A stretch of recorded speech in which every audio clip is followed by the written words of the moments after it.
बिस्मिल्लाहिर्रहमानिर्रहीम। अस्सलाम वालेकुम। जित बि हुजो, ख़ुशि हुजो, आबाद हुजो। असां वटि अलाह साईं जा रहम ऐं करम आहिनि। जीअं त तव्हांखे नज़र अची रहियो हूंदो त अॼु असां ठाहिया आहिनि पकोड़ा ऐं हुन सां गॾु रखियो आहे केचप। जीअं त हीअ ॾाढी हल्की फुल्की ऐं मज़ेदार डिश आहे ऐं अक्सर माण्हुनि खे पकोड़ा संबोसा इहे शयूं ॾाढियूं वणंदियूं आहिनि। त ॿाहिरि जी शयुनि खां बहितर आहे त माण्हू पंहिंजे घर में इहे शयूं ठाहे। हिननि जे ठाहिण में को बि मसइलो न आहे, तमामु आसान डिश आहे ऐं अक्सर माण्हुनि जी पसंदीदा डिश आहे। अचो तव्हांखे ॿुधायूं त असां सिंधी तरीक़े सां पकोड़ा कीअं था ठाहियूं, उहो घर में। सभ खां पहिरीं मां हिते हिकु पाव बेसण जो खयो आहे।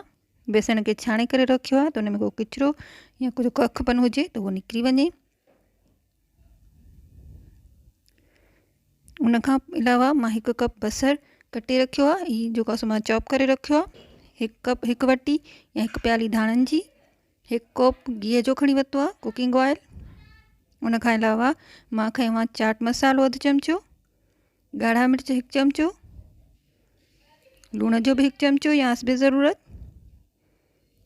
हिकु चमिचो साबुत धाणा जिन खे मां थोरो हथ सां मेटे करे अधु करे रखियो आहे। ऐं उनखां अलावा 1/4 चमिचो या चौथो चमिचो मिठी सोडा, सावा मिर्च बि मां कटे रखिया आहिनि हिते, ऐं हिकु गिलास पाणीअ जो। सभ खां पहिरीं बेसण खे मां बाउल में लाहे रखियो आहे छाणे करे। उन में मां शामिलु बि कयां बसरनि जी प्याली। उनखां पोइ मां शामिलु कंदसि चाट मसालो, ॻाढ़ा मिर्च, हिकु चमिचो लूण जो या हस्बे ज़रूरत, सुका धाणा साबुत, मिठी सोडा 1/4 चमिचो या बेकिंग सोडा, सावा मिर्च, सावा धाणा कटियल इहे बि सन्हा। हिननि सभिनी सुके मसाले खे असां पाण में चङी तरह मिक्स करे वठंदासीं त जीअं लूणु ऐं बेकिंग सोडा चङी तरह हिन में मिक्स थी वञे। हिनखे मिक्स करण खां पोइ मां हिन में थोरो पाणी विझी करे हिनखे मिलाए मिक्स करे ॻोहे थी वठां। हिते मां चमचे सां ई हिनखे ॻोहियां थी, तव्हां पंहिंजे हथनि जो इस्तेमालु बि करे सघो था। थोरो थोरो पाणी करे हिनखे मिक्स कंदा ॻोहींदा वेंदासीं। हिनखे असां नरम न रखंदासीं, नॉर्मल रखंदासीं। चङी तरह हिनखे मिक्स कंदा रहो जीअं मसालो बेसण सभु चङी तरह पाण में ॻोहिजी वञे। हीउ ॾिसो असांखे एतिरो ई घुरिजे पियो, इन खां वधीक पतलो असां न कंदासीं।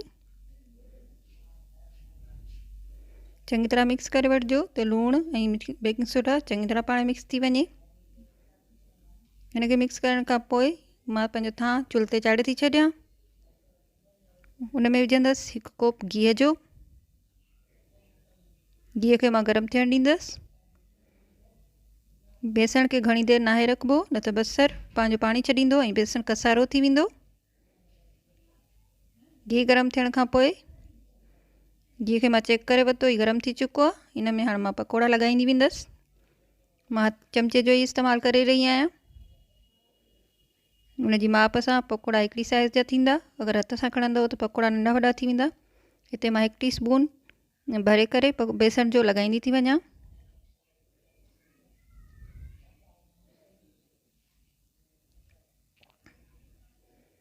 मुंहिंजे थां में जेतिरी ज़रूरत आहे या जेतिरो गिह आहे ओतिरा मां हिन में पकोड़ा लॻाए छॾींदसि।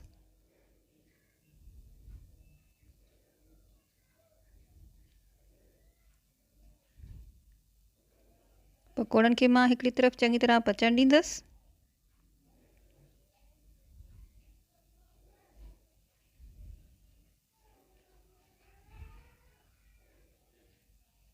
पकोड़ा पाण में चिमड़ंदा न आहिनि त भले वेझा वेझा लॻाईंदा वञो, चिमड़ंदा न पाण में। उहो क्रिस्पी थियण सां गॾु पाण में टुटंदा अलॻि थींदा वेंदा।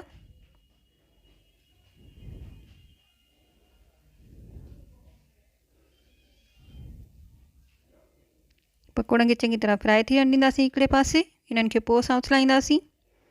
हाणे जीअं असांजा पकोड़ा फ्राए थींदा वेंदा त चुल्हे थाम खां धार थींदा वेंदा, आराम सां उथलाइजी वेंदा। हिनखे चङी तरह सां फ्राए करे पोइ उथलाईंदासीं हिकिड़ी साइड खां पचाए करे।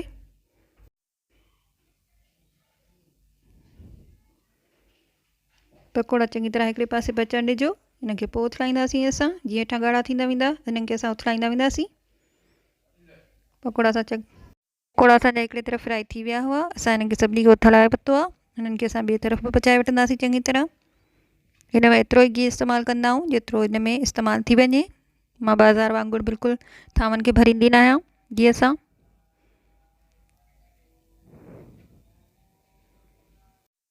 पकोड़नि खे चङी तरह गीह में मिक्स करे फ्राई कंदा वञो। साइडूं बि हिन जूं जीअं पची वञनि।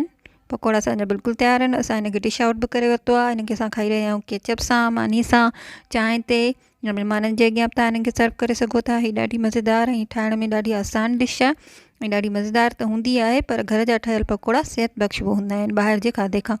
ऐं ॿारनि खे बि ॾाढा वणंदा आहिनि ऐं अक्सर माण्हुनि जी इहा पसंदीदा डिश आहे। बारिश जे मौसम में बि इहे माण्हू अक्सर ख़ुशी सां खाईंदा आहिनि। त वरी मिलंदासीं कि ॿी प्यारी डिश सां गॾु, सिंधी रेसिपी सां गॾु। सिंध सलामत, साथ सलामत। असांजे चैनल खे लाइक कयो, सब्सक्राइब कयो। अल्लाह हाफ़िज़। जित रहो, ख़ुशि रहो। अल्लाह हाफ़िज़।